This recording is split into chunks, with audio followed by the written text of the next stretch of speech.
যশ কৃপা করো ধন্য ধন্য গুরুমারে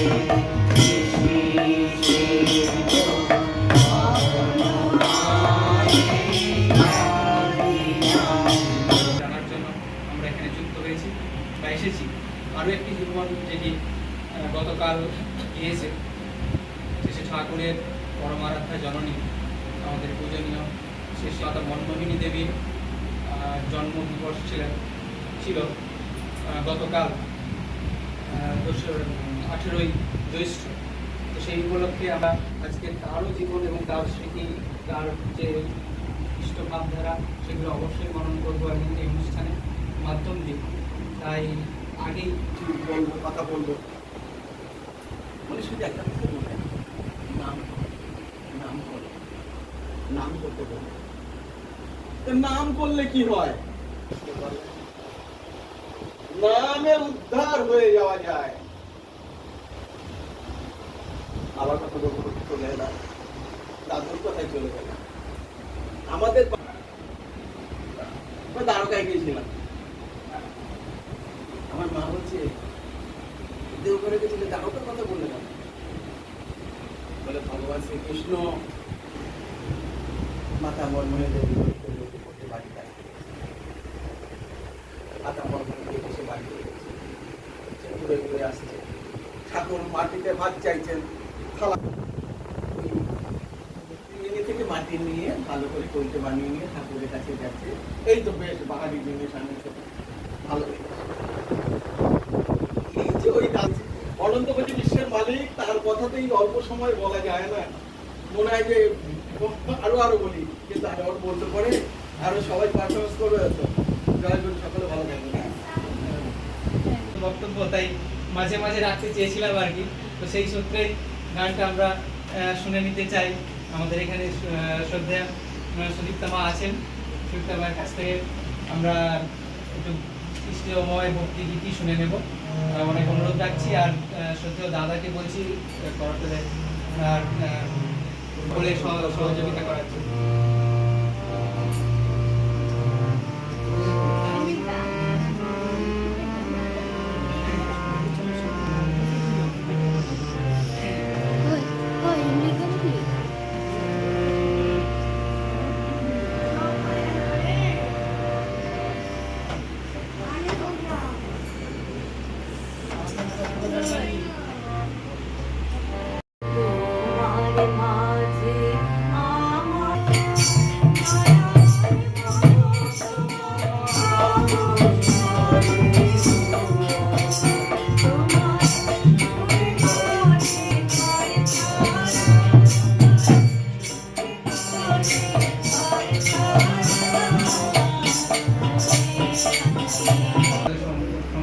ফলের মাধ্যম দিয়ে এবং আমাদের একটা ইষ্টময় ভাব এবং ইষ্টময় গান আমরা শুনতে চাই। আবার আমরা আলোচনায় দিতে চাই, আমাদের সাথে আছে আজকে যে মানুষটির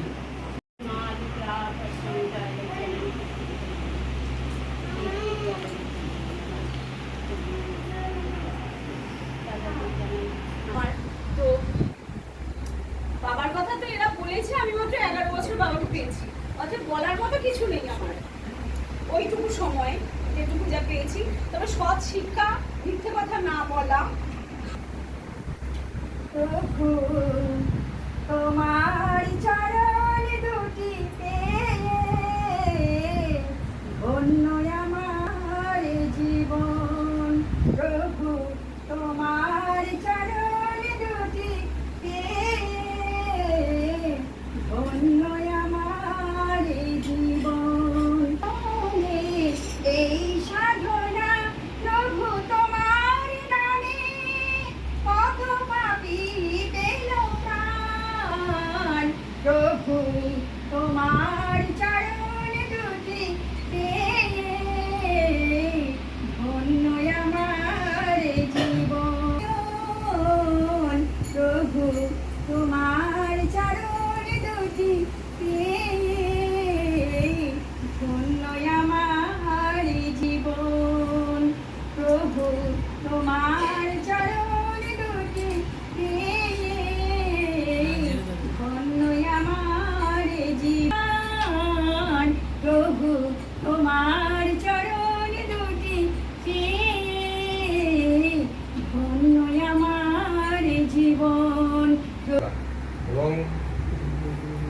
এবং আমরা এখানে শিবাজির মতো মানুষ তার মাধ্যমে আমরা দেখি যে মানে তিনি এমন একটা চরিত্রের অধিকারী ছিলেন যে তাকে মারাঠারা এখনো দেবতা জ্ঞানে পুজো করে। এবং আমরা শ্রী ঠাকুরের সঙ্গে মার যে রকম সম্পর্কটা আমরা এই আলোচনায় শুনছি, আর বাবার করে একই কথা বলবো না, কিন্তু তবুও যে তার মাকে খুশি করার জন্য তিনি কি কি কাজ করে গেছেন, গোটা সাম্রাজ্য প্রায় দাঁড় করিয়ে দিয়ে গেছে। এবার শ্রী ঠাকুরের যেরকম শিক্ষা, এই শিক্ষাটা খুব সহজ। তিনি বলছেন মাতৃভক্তি অটুট যত সেই ছেলে হয় কৃতিতর। মা আমাদের অর্থাৎ সন্তানদের পরিবারকে যেরকম ভাবে সেবা দেয়, অনেক সময় আমরা সেটাকে টেকেন ফর গ্রান্টেড নিয়ে নিই। মানে আমরা মনে করি মার তো কাজই এটা, হ্যাঁ, অনেক সময় মাথা গরম হয়ে গেলে মায়ের সঙ্গে যেরকম ব্যবহার করি সেরকম ব্যবহার করা উচিত নয়। শ্রী ঠাকুরের যে শিক্ষা, শ্রদ্ধা জ্ঞাপনের মধ্যে দিয়ে মা তো খুশি হন বটেই, মাকে খুশি করে চলার যেরকম ভাবে শ্রী ঠাকুর চলতেন, আমরাও সেরকম ভাবে চলাটা আমাদের শুরু হয়ে যায়, যার জন্য করা যায়। শ্রী ঠাকুর বলছেন যে মাতৃত্ব দিয়ে চেনা যায় মাদের। এক্ষেত্রে মা বলতে কিন্তু সমগ্র নারী জাতিকে বোঝানো হয়েছে। আরো একটা কথা শোনা যায় যে নারীত্বের বিকাশ, নারীত্বের পরিচয়, মাতৃত্বের একটা কথা শোনা যায়। এই কথাটাকে অনেকেই অপোজ করে বলেন যে নারীর যে স্থান সমাজের মধ্যে, সেই কাজের মাধ্যমেই তার যে নারীর যে পূর্ণতা তার প্রতিষ্ঠা হবে। এখানে সন্তান যার যে মায়ের সন্তান আছে সেই মাতৃত্ব একটা জিনিস। মাতৃত্ব যে শুধুমাত্র যে নারী তার আছে, আমি ছেলে আমার যে নেই সেরকম ব্যাপার নয়। মায়েদের শরীরে একটা হরমোন থাকে এস্ট্রোজেন বলে, এস্ট্রোজেনটা ছেলেদের শরীরেও আছে খুব অল্প পরিমাণে। এরা আমাদেরকে জন্ম দিয়েছেন আমাদের পিতার বৈশিষ্ট্যগুলোকে পরিমাপের মধ্যে দিয়ে, এরকম ভাবে আমাদেরকে সৃষ্টি করেছেন তারা, বলতে গেলে লালন পালন করেছেন, এইটাকে বলে মাতৃত্ব। এর জন্য এরকম কোনো ব্যাপার। আদর্শ প্রাণা মা যারা আছেন সমাজের বুকে, এর মধ্যে এমন একটা শ্রদ্ধার ভাব উদ্রেক করেন যে আমরা সবাই নারী পুরুষ নির্বিশেষে আদর্শ প্রাণ হয়ে চলতে পারি, আদর্শ প্রাণ হয়ে চলার দিকে এগিয়ে যাই, আরো শ্রেষ্ঠত্বের অধিকারী হওয়ার দিকে এগিয়ে যাই। শ্রী ঠাকুর তার চলে মাকে খুশি করে চলতে গিয়ে কিরকম ভাবে চলতে হয় এবং চলতে গিয়ে তিনি কি কি লাভ করেছেন, অন্য মানুষকে কিরকম ভাবে মোল্ড করেছেন, সেটা দেখিয়ে দিয়ে গেছেন। মা চলে যাওয়ার পর, মাতার মনমণি থেকে চলে যাওয়ার পর তিনি বলছেন প্রত্যেকের সর্বাঙ্গীন মঙ্গল কামনা করি। আর যার উদ্দেশ্যে আজকে আমাদের এই স্মৃতিচারণ, জলের রাতুল চরণে তিনি স্থান পান, জলের রাতুল চরণে তিনি থাকুন, এই প্রার্থনা জানাই। জয়গুরু। তো ওদের সাথে আমরা শ্রদ্ধা মায়ের সাথে, গুরুর সাথে আমরা অনেক দিন থেকে গান অনুষ্ঠান এসব করে আছি, তাই আমি বললাম। গুরুর সাথে কথা হয়নি, তো সবাই মনে করছি বিশ্ববান পরিবার থেকে একজন উঠে আসা মানুষ। তো আজকের যে স্মৃতি বাসর সেই সম্পর্কে সব শুনলাম। ঈশ্বর মতিলাল রায় দাদার সম্পর্কে, উনি ঠাকুরকে দেখেছেন সেই সম্পর্কে আমরা ঘটনা জানলাম। ওনার খাদ্য চাষ আমরা পারিনি, শ্রী ঠাকুর সবার আগে সেই শ্রদ্ধার চাষটা দেখিয়ে দিচ্ছেন। একদিন প্রফুল্লদা, উনি তো খুব বিখ্যাত একজন মানুষ ছিলেন, শ্রী ঠাকুরের কাছে বসে শ্রদ্ধেয় দাদা বলছিলেন এতগুলো খণ্ড আমাদেরকে দিয়েছেন, এত ইষ্টপ্রাণ মানুষ, বলছেন ওনার এই আচরণটা শ্রী ঠাকুরের ভালো লাগেনি, কেননা উনি বিপ্র সন্তান, বর্ণে ভালো কিছু আচরণ করেছিলেন বলে এই পরিবারে এসেছেন, তাই সেই বর্ণ, সেই কৃষ্টিটাকে সম্মান জানাতে হবে। তাই শ্রী ঠাকুর বলছেন প্রফুল্লদা যখন তাকে সৎ ভাব নিয়ে তার বারবার মনন করবে, ওইটাই হচ্ছে নামের গুরুত্ব। যখন বারবার সেটাকে মনন করতে থাকি, তখন আমাদের ওই স্পন্দভাবে কাজটা বলতেন শ্রী ঠাকুর, তাকে বারবার উৎসাহ দিতেন।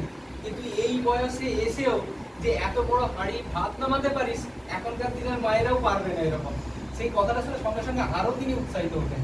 তার মানে কথা বলা হয় যারা সাধিকা তাদের মধ্যে আছে। ভারতের নারী বলে, ভারতীয় নারী বলে একটা বই পাওয়া যায়। ভারতে যত ভারতবর্ষে যে সাধিকা মানুষজন আছে, তাদের মধ্যে ওই মাতা মনমোহিনী দেবীর নাম এক বাক্যে উল্লেখ করা হয়, যে তার মতো সাধ্বী নারী পাওয়া জীবনের ভাগ্যের, মানে খুঁজে পাওয়া খুব মুশকিল। এই মাতা মনমোহিনী দেবী। তার আর একটা ঘটনা খুব বলি, খুব আনন্দ পান করে দেখি, শ্রী ঠাকুর এত পবিত্র একজন মানুষ, তিনি কিভাবে তাকে মাকে ভালোবাসতেন সেই ঘটনাটা। শ্রী ঠাকুর ছোট, তখন বয়সে ছোট, ভাই বোনেরা আছেন, মা নাম করবেন, তার জন্য সে 35 সালের ঘটনা, সদ্য প্রফুল্লতা লিখছেন, এটা স্মৃতিমণি কোঠায় পেয়েছিলাম। বলছেন তিনি মায়ের কোলে এমন ভাবে প্রার্থনায় বসতেন, মনে হয় যেন মায়ের কোলের মধ্যে মিশেই গেছেন।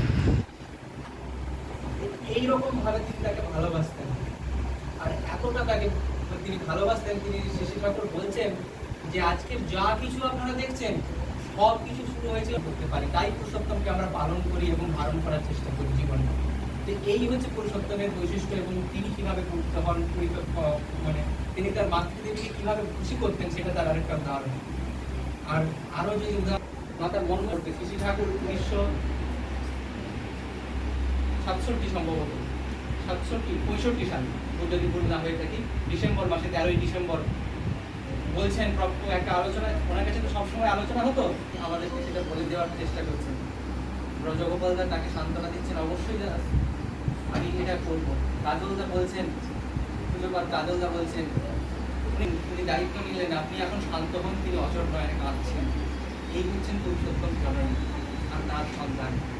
তো এই ভাব নিয়ে তারপর ব্রজগোপাল দপ্তরে তার খোঁজ নিতে ছুটলেন, বিভিন্ন জায়গা থেকে খোঁজ উপহার রেখে গেলেন শ্রী শ্রী মাতা মনমোহিনী দেবী জীবনী। অসম্ভব একটা সুন্দর জীবনী, যা থেকে প্রত্যেকটা মায়ের আদর্শগত চরিত্র পাওয়া যায়, যে কি রকম চরিত্রবান মা হলে কিরকম সন্তান সম্ভবা হন। তাতে কি হয়, মনের মধ্যে যত আবর্জনা, যত নোংরামি, যত চিন্তা খারাপ আসে, সেগুলো আসবেই, মানসিক পরিবেশে মিশতে মিশতে আসেই, কারণ পরিবেশের মধ্যে দিয়ে ভাবের আদান প্রদান হয়, তখন সেটা ফিল্টার হয়ে যায়। সত্যমকে ধরা দায়ী তার। আমিও সেই পথে আছি, আহ্বান করছি আপনাদের সেই পথে চলাতে। আসি, আমরা করি, কথায় নয়, আমরা কাজের মধ্যে দিয়ে মানুষকে ঠাকুরকে ধরে রাখবো, জীবনে আচরণে সেবার মধ্যে দিয়ে চলবো। প্রত্যেকেরই সুমঙ্গলময় পরম লালের রাহুল চরণে। আর যা দোষ ত্রুটি ভুল আমার ছিল, প্রত্যেকেই জীবনে মার্জনা করতেন। আরও এইভাবে আমরা এগিয়ে চলবো, এই প্রার্থনাটা নিয়ে পরমপিতাকে আরও জীবনে যুক্ত করবো, এরকম আবেদন জানিয়ে এই পরিবারের প্রত্যেকের সুন্দর জীবন কামনা করছি। আজ যার স্মৃতিবাসক কিন্তু পরমপিতার কাছে আছেনই, যিনি দ্বারকায় দেখতে গেছিলেন শ্রী ঠাকুরকে, তার